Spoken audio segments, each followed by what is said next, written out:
start in a really comfortable place so that you can follow this along, because you've been patient enough to play with us through this conversation, and we can feel the lack of clarity, the absence of clarity that's happened so far. So we want to help you to understand why we thought this was a good conversation to have.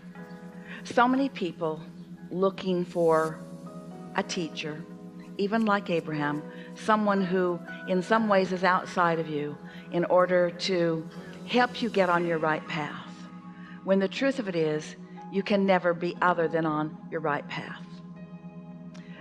There's a human tendency to try to find in someone else an answer right now that will cause the clarity to dawn right now, when the only reason that clarity doesn't dawn in any moment in time is because there's not a vibrational readiness for it. When little children come into their physical bodies, their appetite for newness is the most powerful and important attribute or state of being that they hold, because they haven't done any comparison with themselves against others. They've come with this fresh exhilaration about the newness of this new life, and with a basic understanding that the properties of this time-space reality are all that are required to inspire within them a powerful awareness of who they are and interest in taking who they are into the exploration of new things that surprise and delight.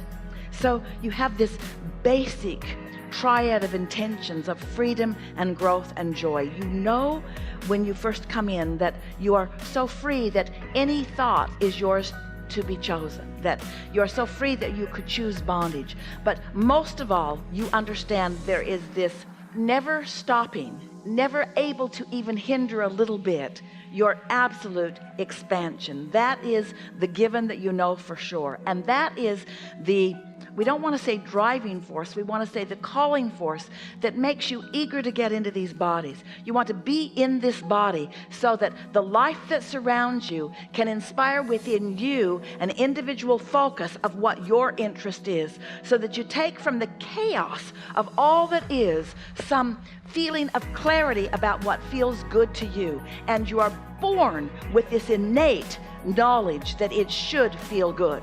There is this knowing within you that every moment in time is a growing experience, and that every moment in time should and does, if you will let it, feel really good to you as it unfolds. So you come into your physical bodies, into this variety, and as you are here longer, and as you are around those that have forgotten this stuff that you knew when you first got here, you become more comparative in nature. You look to each other for answers or even for interest. You find yourself not really enjoying something for the pleasure that it brings you, but wanting to know what pleasure it brings someone else.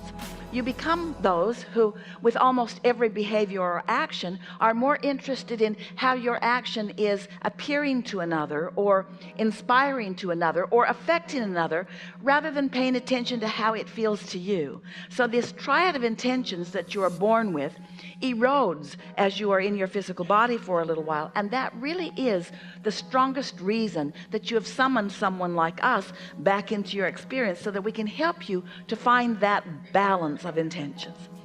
We talked to you about how your point of attraction, law of attraction, is responding to your point of attraction, and that your point of attraction is based upon the thoughts that you are thinking. But in an environment like this, we want to activate within you this core knowing that you came in with, this core quest for expansion, even though you know it is inevitable, an understanding of absolute freedom, even though you want to claim otherwise, and to inspire within you, or to activate within you, this more powerful awareness that joy is what your quest really is. And that's what we feel sort of out of balance with you. We can feel that your desire for growth, and your belief that you must have growth, and your belief that someone is watching out for the growth that you're having, has become a stronger point of this triad of intentions than your quest for joy. We want that to come back into balance for all of you. Do you know that you are so free that you can choose bondage? And do you know that your growth is inevitable even if you are unaware of it? Do you know that you fulfill your reason for being here even if you don't come to a gathering like this? Do you understand that your life experience will produce for you enough information to activate within you your own pure desire about a lot of things? And do you know that the moment that that happens, that you launch that rocket and that your inner being has hold of it and then begins to inspire you right away? And so really what we want this conversation to culminate in, and maybe you're going to want to blame this on us because we're the ones doing all the talking up here, but we're speaking in response to the questions that we can feel from all of you as we are all making way too much of all of this. The truth of it is you can't get it wrong, and you're not ever going to get it done. And so the only questions should be, if you're really in vibrational balance with this triad of intention, is in this moment in time, how can I have the most fun? What can be the most satisfaction that I can accomplish right now? And that's it. Not how can I solve the problem, how can I have the most fun right now while I'm in this problem? Not how can I get to someplace else, how can I have the most fun while I'm right here? And as you watch, the younger you were, the more you knew that. The older you are, the more you forget that. You getting the sense of what we're talking about? Yes, completely. Let's leave it there. Thank you so much. Yeah. Thank you. Yeah.